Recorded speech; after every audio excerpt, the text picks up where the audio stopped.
হারলেও জয়ী বোজিনহা।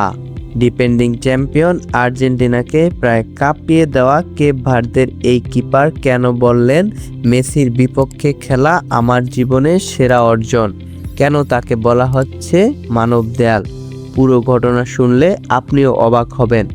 বিশ্বকাপের round of 32 এর ম্যাচে মুখোমুখি হয়েছিল আর্জেন্টিনা বনাম কেপ ভার্দে। সবাই ভেবেছিল আর্জেন্টিনার জন্য এটি সহজ জয় হবে, কিন্তু মাঠে দেখা গেল ভিন্ন এক চিত্র। বিশ্ব চ্যাম্পিয়নদের বিপক্ষে কেপ ভার্দের লড়াকু মানসিকতা আর অদম্য জেদ জিতেছে কোটি ফুটবল প্রেমীর মন।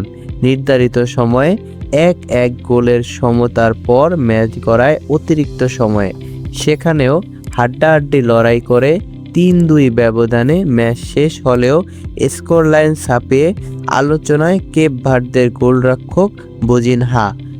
ম্যাচ জুড়ে বোজিনহা যেন ছিলেন এক মানব দেয়াল। আর্জেন্টিনার একের পর এক আক্রমণ যেভাবে প্রতিহত করেছেন তা ছিল অবিশ্বাস্য। ম্যাচ শেষে মেসিকে নিয়ে বোজিনহা বলেন, মেসি সর্বকালের সেরা ফুটবলার।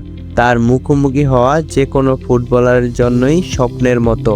একদিন আমি গর্বের সাথে আমার সন্তানদের বলতে পারবো যে আমি লিওনার মেসির বিপক্ষে খেলেছিলাম।